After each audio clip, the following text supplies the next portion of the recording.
राधे राधे दोस्तों, आज हम जा रहे हैं ब्रज की पावन धरती महावन मथुरा, जहां हम दर्शन करने वाले हैं भगवान चिंताहरण महादेव जी के।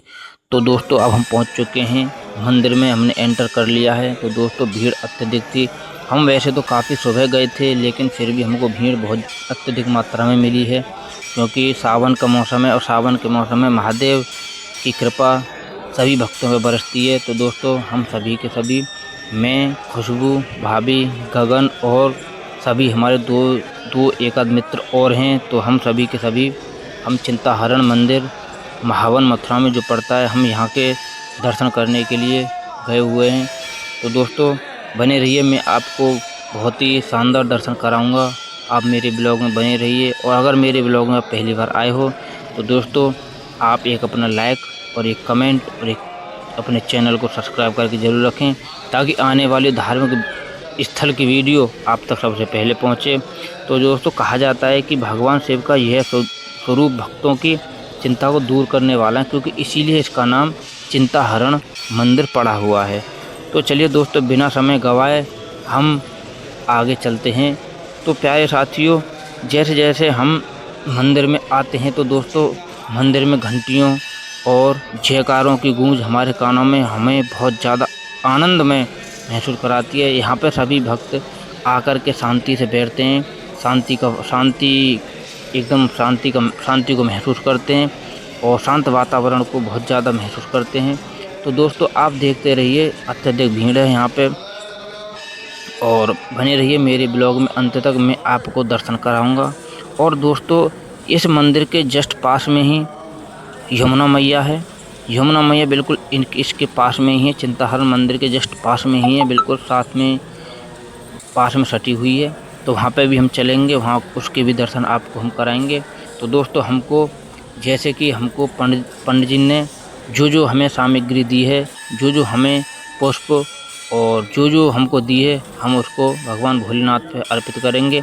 और पहले चढ़ाते हैं हम जल भगवान भोलेनाथ पे, जिसका जो कि भगवान का आशीर्वाद हम पे और आप पे बना रहे। तो दोस्तों इसके बाद हम पुष्प अर्पित करेंगे दोस्तों। और देखो धतूरा भी है उसमें दिया हुआ है, तो दोस्तों हम उसको भी अर्पित करेंगे भगवान भोलेनाथ पे। और सावन के मौसम में दोस्तों भगवान भोलेनाथ की आस्था अत्यधिक बढ़ जाती है, क्योंकि भक्त बहुत ज़्यादा कांवड़ के लिए भी गए हैं और भक्त कांवड़ के लिए भी जाते हैं। सावन के महीने में डाक कांवड़ के लिए अत्यधिक मात्रा में भाई लोग, मेरे प्यारे सभी बहन भाई जाते हैं। तो भाई मैं तो उनसे भगवान भोलेनाथ से यही प्रार्थना करूंगा, भोलेनाथ सभी की कांवड़ बहुत अच्छी तरीके से आए, कोई समस्या किसी भी भाई को ना हो। तो दोस्तों हम भोलेनाथ पे चढ़ाते हैं, चंदन का लेप लगाते हैं भोलेनाथ के ऊपर। और दोस्तों अब उसके बाद हमको जो हमारे पंडित जी ने दिया है, हम उसको इस पे भगवान भोलेनाथ पे अर्पित करते हैं। तो दोस्तों बने रहिए मेरे ब्लॉग में अंत तक। और दोस्तों अपने भाई को एक लाइक और एक अपना प्यारा सा सब्सक्राइब, और चैनल को अपने दोस्तों में, अपने भाइयों में और सभी में शेयर किया करो।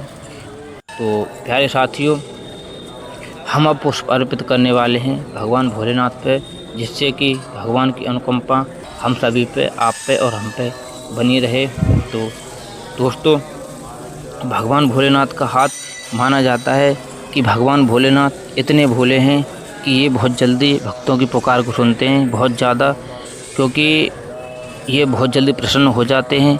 इसीलिए भोलेनाथ बहुत जल्दी भक्तों की पुकार सुन लेते हैं।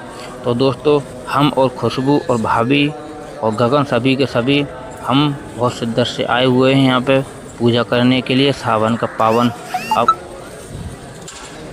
पावन अवसर पे ये हमको मौका मिला है भगवान भोलेनाथ के दर्शन करने का। तो मेरे प्यारे दोस्तों हम सभी के जीवन कभी चिंता ना आए, परेशानी ना हो, मुश्किल ना आए, इसीलिए हम भगवान के दर्शन करने के लिए जाते हैं, भगवान के पास जाते हैं।